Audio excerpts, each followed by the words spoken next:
룻기 1장 11절에서 14절 말씀 제가 봉독해 드리겠습니다. 나오미가 이르되 내 딸들아 돌아가라. 너희가 어찌 나와 함께 가려느냐. 내 태중에 너희와 너희의 남편 될 아들들이 아직 있느냐. 내 딸들아 되돌아가라. 나는 늙었으니 남편을 두지 못할지라 가령 내가 소망이 있다고 말한다든지 오늘 밤에 남편을 두어 아들들을 낳는다 하더라도 너희가 어찌 그들이 자라기를 기다리겠으며 어찌 남편 없이 지내겠다고 결심하겠느냐. 내 딸들아 그렇지 아니하니라. 여호와의 손이 나를 치셨으므로 나는 너희로 말미암아 더욱 마음이 아프도다 하매 그들이 소리를 높여 다시 울더니 오르바는 그의 시어머니에게 입 맞추되 룻은 그를 붙쫓았더라. 아멘. 할렐루야. 우리를 사랑하신 하나님께서 우리를 통해서 하나님의 선하신 뜻을 이루기 위하여 허락하신 은혜의 날이 시작되었습니다. 하나님께서 허락하신 오늘 하루가 하나님의 크신 사랑을 믿고 믿음으로 행하여 하나님의 선하신 뜻을 이루는 은혜의 날 되기를 예수님의 이름으로 축복합니다. 오늘 우리에게 주신 하나님 말씀을 통해서 하나님의 징계는 이유가 있습니다. 하나님의 징계는 이유가 있습니다. 이런 제목으로 하나님 말씀을 증거하겠습니다. 엘리멜렉의 가정은 가나안 땅에 흉년이 들었을 때 이것을 피하기 위해서 모압으로 내려갔습니다. 엘리멜렉의 이러한 결정은요, 당시 사람들이 하나님의 뜻, 당시의 사람들이 하나님의 뜻을 따라 행한 것이 아니라 자기의 소견에 옳은 대로 행하는 그러한 갈래를 따라서 결정된 것입니다. 그렇게 흉년을 피해서 모압으로 내려간 엘리멜렉의 가정은 10년 동안 이제 모압 땅에 거주했는데요. 그동안 가장인 엘리멜렉이 죽었습니다. 두 아들 말론과 기료는 장성해서 결혼을 했는데 이 두 아들마저 무슨 이유 때문인지 모르지만 죽고 말았습니다.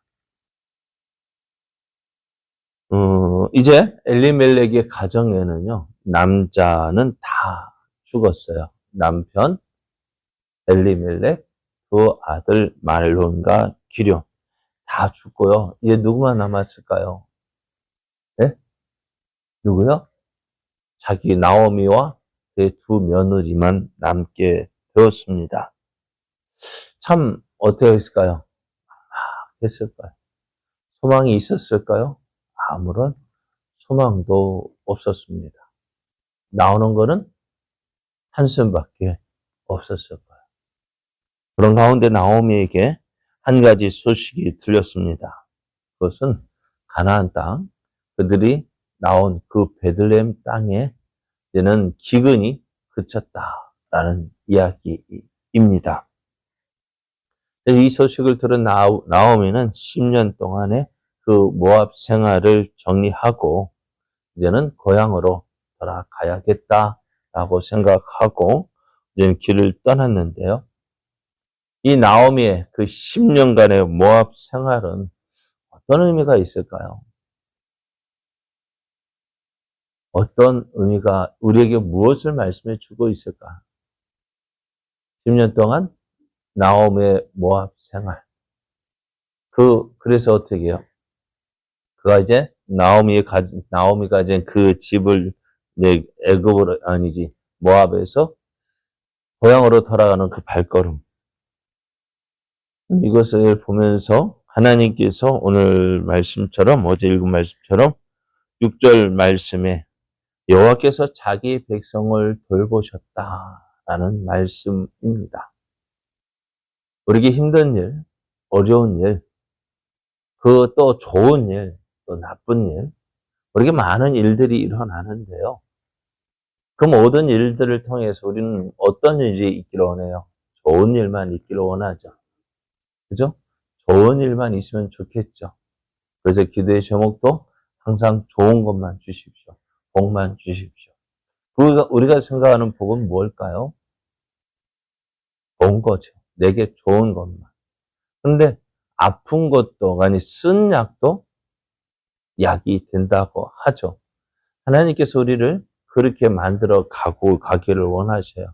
어렵고 힘든 일, 그것을 피해서 도망합니다만, 그것이 꼭 필요한 일이라면은 그것을 그 과정을 지나야 합니다. 우리가 이야기 사춘기 참, 어떻게 표현할까요? 사춘기 참, 부모도 그렇고 자식도 그런데요. 이거 거치지 않으면 좋겠죠? 그죠? 모르죠. 예? 자녀들이 사춘기 없이 지나갔으면 좋겠어요. 그런데 그 사춘기를 지나지 않으면은요, 나이 들어서 사춘기가 온다 해요. 그때는 더 힘들게 온다고 합니다. 지나가야 할 때 더 지는데, 오늘 나오미의 그 10년간의 모압 생활, 우리에게 보여준 거 뭘까? 하나님은 자기 백성을 돌보시는 하나님이시다. 그래서 하나님 안에 거하는 자가 복이 있습니다. 자, 모압 땅에서 고향으로 돌아오기 위해서 길을 떠나는 나오미 곁에는요, 모압에서 얻은 두 며느리가 함께하고 있었습니다. 나오미는 그들에게 이 두 며느리가 자신에게 어떻게 행했는지 잘 알고 있었습니다. 잘 됐다라고 이야기를 합니다. 8절 말씀에 보면은 너희가 죽은 자들과 나를 선대한 것 같지라고 표현하면 참 두 며느리는 좋은 며느리였던 것 같아요. 착한 며느리였던 것 같아요. 그래서 이 시어머니가 고향으로 돌아간다 할 때 자기들의 입장에서 보면은 어디가 더 편할까요? 모압 땅이 더 편해요.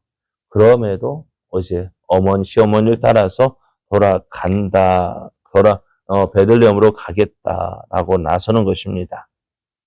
그런데 나오미가요, 이 두 며느리가 함께 베들레헴으로 돌아가는 것을 반대합니다. 왜 그랬을까요? 아마도 이제 나오미 입장에서 보면 모압 땅은 어떤 땅이에요?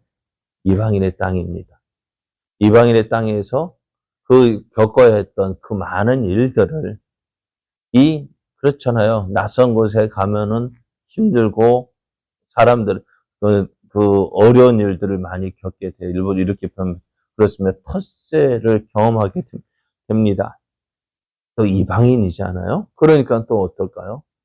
그런데 그것이 이제 나오미는 자기의 고향으로 돌아가지만 두 며느리는 어떻게 해요? 이방인입니다. 특히 이스라엘 나라가 특별히 또 이방 사람들에 대해서 대단히 거부감이 많습니다. 왜? 나는 하나님의 선민이라는 그 자부심 때문에 이방인들을 참 터부시합니다. 그러다 보니 어떻게 이 두 며느리가 자기와 함께 고향으로 돌아간다면 나오미 입장에서는 좋죠. 그렇죠. 우리가 계속해서 룻기를 살펴볼 건데 이제 누가 이 베들레헴으로 돌아간 곳에서 이제 나오미는 어떻게 보면 나이가 들어서 일할 수가 없어요. 그럼 누가 일해야 될까요? 며느리 룻이 나가서 일을 합니다. 이삭을 죽기도 하고요. 그렇게 나오미 입장에서 보면은 누가 좋은 거예요? 나오미 입장에서 두 며느리가 함께 가는 것이 좋습니다. 하지만 이 두 며느리의 입장을 보면은 며느리를 생각할 때는 그냥 모압 땅에서 사는 것이 저들에게 좋겠다라는 것입니다. 그리고 또 자기와 함께 간다 한들 이들에게는 아무 소망이 없습니다. 왜요? 나오미가 이렇게 이야기하는 것처럼 이 두 며느리가 베들레헴에 가서 어떻게 살겠어요? 그러니까 누구 말대로 계대 결혼을 해서 결혼을 한다 한들 나오미가 자녀를 낳을 수 있습니까? 없다는 것입니다. 그렇습니다. 지금 나오미는요, 아무런 소망이 없습니다. 남편도 없죠. 의지할 만한 자식도 없죠. 그래서 나오미는 지금 자신의 모습을 이렇게 이야기합니다. 13절을 보면은요, 너희가 어찌 그들이 자라기를 기다리겠으며 어찌 남편 없이 지내겠느냐? 지내겠다고 결심하겠느냐? 내 딸들아 그렇지 아니하니라. 여호와의 손이 나를 치셨으므로 나는 너희로 말미암아 더욱 마음이 아프도다 했습니다. 나오면 지금 자신의 모습을 어떻게 이야기하느냐? 여호와의 손이 나를 치셨다라고 얘기합니다. 모압 땅에서 베들레헴으로 돌아오는 나오미의 모습은 참으로 초라했습니다. 근데 10년 전 이들이 베들레헴에서 모압 땅으로 향할 때 이들은 어떠했을까요? 마치 흉년을 이겨낼 사람들처럼 다른 사람의 어떤 부러움을 받으면서 길을 떠났을까? 에이구, 멍청한 것. 이렇게 힘들면 다른 나라로 가면 되잖아. 그죠? 자신은 어떻게 보면 다른 사람이 생각하지 못했던 일을 생각해냈고, 또한 그것을 위해서 참 지혜로운 사람으로 생각을 했을런지도 몰라요. 그런데 지금 나오미가 고향으로 돌아갈 때 그 모습은 너무너무 초라했습니다. 그래서 나오미는 지금 자신의 모습을 뭐라고 이해하느냐? 여호와의 손이 나를 치셨다. 그래서 내가 지금 이렇게 어떻게 보면 비참한 모습으로, 초라한 모습으로 고향으로 돌아간다라고 이야기를 합니다. 나오미는 이런 가운데서 하나님께서 자신과 자신의 가정에 개입하셨음을 이야기합니다. 하나님께서 자신의 가정에 개입하셔서 이렇게 힘들게 하셨고 어렵게 하시고 또 자신을 어떻게 이제 베들레헴으로 돌아가게 하신다라고 고백을 하고 있습니다. 그러면 오늘 하나님께서 나와 함께 하시는 걸 믿는다면 어떻게 해야 될까요? 오늘 하나님께서 나를 치셨다. 하나님께서 나를 치셨다 할 때 나는 어떻게 해야 될까요? 그렇죠. 오늘 우리 어렵고 힘든 일 보면 하나님 나에게 개입하셨다. 좋은 일 있으면 그 생각은 안 하더라고. 그래 안 그래요? 좋은 일이 있으면 하나님이 오늘 나에게 이 좋은 거 주셨네? 이야기합니까? 안 합니까? 별로 하질 않는 거예요. 근데 어려울 때는요? 하나님께서 나를 왜 이렇게 힘들게 하시는 거야? 자, 그러면은 이 힘든 일을 만났을 때, 어려운 일을 만났을 때 우리가 해야 할 일이 뭘까요? 하나님께서 우리를 징계하시는 이유가 뭘까요? 그래요. 집을 떠난 자식들, 탕자가 왜 언제 돌아왔어요? 그냥 내버려 뒀다면 탕자가 집에 돌아왔을까, 안 돌아왔을까요? 그가 어려움을 당했기 때문에 힘든 일을 만났기 때문에 심지어는 누구면 돼지보다 못한 삶을 살았기 때문에 아, 우리 아버지 집 좋았는데 그거예요. 힘든 일, 어려운 일 만날 때 하나님은 그것을 통해서 우리에게 개입하시고 우리를 통해 우리에게 하나님의 뜻을 이루어 가고 계신다는 사실입니다. 많은 사람들이요 이렇게 생각합니다. 하나님 나를 치셨어. 하나님은 나를 미워하셔. 나오미도 그런 생각을 하고 돌아옵니다. 근데 결국 어떻게 되어졌을까요? 하나님께서 나를 치셨다. 정말 나를 미워하셔서 치신 것일까요? 결국은 우리가 룻기서를 보면은요, 하나님께서 나를 치셨다라는 것이요, 결국 어떻게 되어져요? 나오미는 결국 누구예요? 이 나오미를 통해서 나오미와 그의 가정에 좋은 것 주시기 위한 하나님의 뜻이 있음을 보게 됩니다. 그래서 오늘 우리에게 일어난 많은 일들 가운데 어려운 일, 힘든 일, 나를 힘들게 하는 그 일들 왜 일어날까? 결국 우리 하나님은 우리에게 좋은 것 주시기를 기뻐하시는 하나님이십니다. 좋은 것 주시기 위해서요. 하나님이 만들어 가고 계시는 거예요.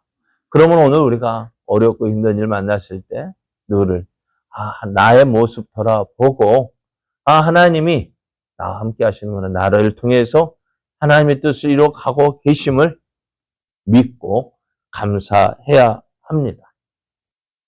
어려움이 있다는 것 그 자체가요. 복입니다. 이게 복이 그런데 정작 이렇게 말을 할 때는, 그렇지 하는데, 정작 어려운 일을 당하면은, 복이라는 말이 이해가 안 될 거예요.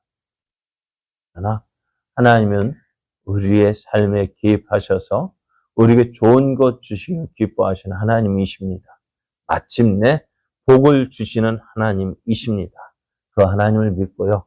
오늘 우리에게 주어진 삶, 또 오늘 하루가 정말 주님만 바라보고 주님 안에 온전히 거하는 복된 삶, 은혜의 삶 되기를 예수님의 이름으로 축복합니다.